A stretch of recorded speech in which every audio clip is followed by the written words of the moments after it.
আমার দাদা আর জয় দুজনেই হয়ে গেছে অ্যাংলো, হাফ প্যান্টের সাথে পরে নিয়েছে শু। আর আমরা এখানে দেখো বসে আছি সব। বৌদি এখানে ঋদ্ধিকে কোলে নিয়ে বসে আছে, রাত জানলা দিয়ে দেখছে। অঞ্জলির মনের মধ্যে লাড্ডু কিন্তু ফুটছে। আর আমি এখানে মাম্পির সাথে বসে আছি, মাম্পি তুলছে ছবি ফটো।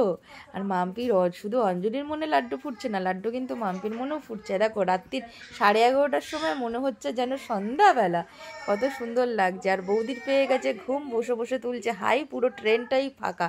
তো দেখতে দেখতে আমরা চলে এসেছি শিয়ালদা স্টেশন। আমি আবার মাম্পিকে একটু পেছন থেকে ডাকছিলাম, তাই ও পেছনের দিকে তাকিয়ে আবার একটু হাসাহাসি করছিল। আমি আবার একটু সবাইকে নিয়ে সেলফিতে একটু সবাইকে নিয়ে একটু যাচ্ছিলাম। তারপরে দেখো দেখতে দেখতে চলে এসেছি আমরা শিয়ালদার একদম বেরানোর জায়গাটাতে, যেখান থেকে একদম বাইরে বেরিয়ে যায়। তো সেখানে দাঁড়িয়ে আমরা একটা ওই মাথায় দেওয়ার রুমাল খুঁজছিলাম, কারণ রুমালটা আমাদের পরে লাগবে, ওর জন্য খুঁজলাম তো পেলাম না। তো আমরা এখান থেকে একটা প্লাস্টিক কিনে নিলাম, একটা প্লাস্টিক, যে প্লাস্টিকটা নিয়ে আমাদের পরে গিয়ে ফিউচারে কাজে লাগবে, তার জন্য ফিউচারের প্লাস্টিক আমরা এখনই কিনে নিলাম।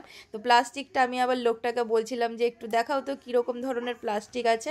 দাদা চলে যাচ্ছে, আমি দাদাকে আবার ডেকে নিয়ে আসলাম, দাঁড়া আমি দেখে নিই প্লাস্টিকটা কেমন আছে।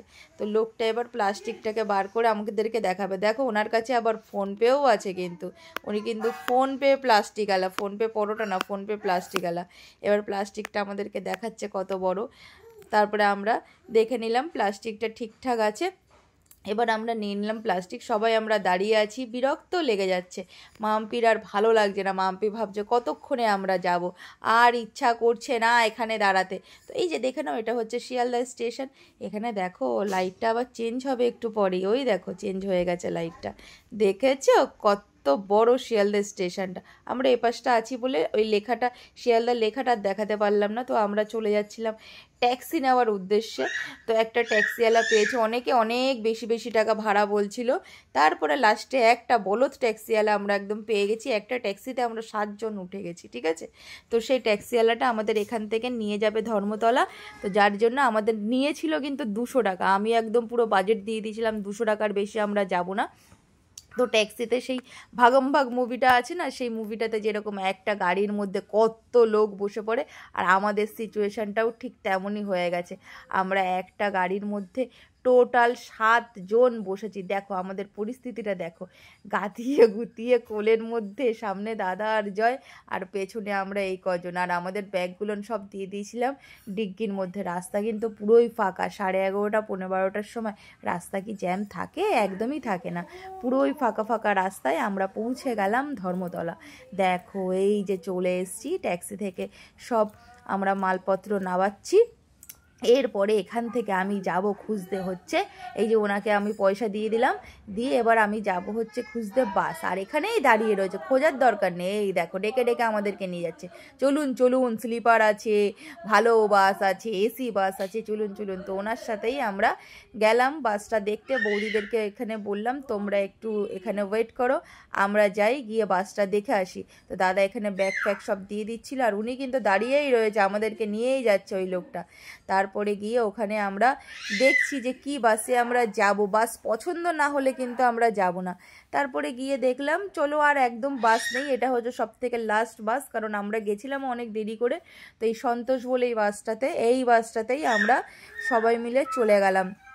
ঠিকঠাক ছিল, আমরা নিয়েছিলাম স্লিপার, নিচে না, রাতের বেলার জার্নি, তার মধ্যে ঋদ্ধি ছিল, ওর জন্য আমরা স্লিপার নিয়েছিলাম। স্লিপারে ঋদ্ধির যেতে সুবিধা হবে, ও কান্নাকাটি করবে না অতটা, ও একটু বুঝতে পারবে, শুতে পারবে, ওর জন্য আমরা স্লিপারই নিয়েছি। দাদা ব্যাগগুলো নিয়ে চলে গেল পেছনের ডিগ্গিতে রাখার জন্য। আর মাম্পির হাতে দেখো খাবার, সবসময় ওর হাতে থাকবে খাবার, ও কোথাও গেলে আগে ওকে দিতে হবে আমাকে কিনে খাবার। আর অঞ্জলি এখানে ব্যাগের মধ্যে কী যেন খুঁজছে।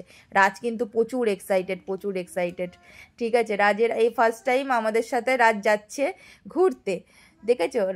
ঋদ্ধির কিন্তু ফার্স্ট টাইম হচ্ছে ঘোরা বলতে কি, ঋদ্ধি কিন্তু বাড়ি থেকে এসছে, কলকাতায় এসছে, কিন্তু এই ফার্স্ট টাইম ও এত দূর যাচ্ছে ঘুরতে।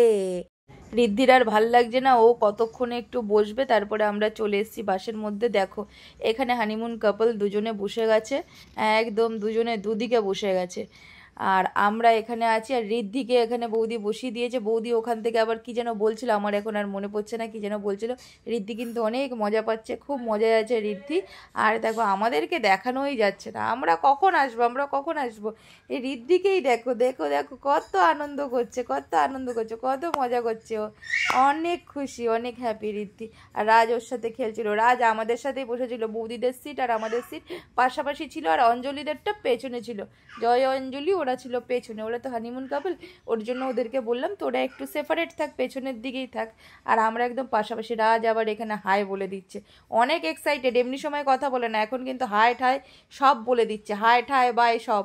আর দেখো বাসে অত লোক ছিল না, এটা যেহেতু লাস্ট বাস ছিল, খুব কম লোক এই বাসটাতে গেছিলো। আর আমাকে দেখে নাও, আমি পুরো রুমাল ফুমাল মাথায় ফাথায় পেঁচিয়ে বসে আছি, কেমন কেমন লাগছে না আমাকে একদম, কেন জানো এসির জন্য। তারপরে দেখো সকাল হয়ে গেছে, দাদা উপর থেকে নিচে নেমে বসে আছে, সিটটা একটু হালকা ছোটো ছিল বলে বোধ হয় ও নিচে এসে বসেছে। আর সকাল হয়েও গেছে, অঞ্জলিও নিচেও নেমে গেছে। আর এখানে ঋদ্ধি ঘুমাচ্ছে, রাজ ঘুমাচ্ছে, আর বৌদিও উঠে গেছে। এরবার আমরা পৌঁছে গেছি, চলো দেখা হচ্ছে তোমাদের সাথে পরের ব্লগে।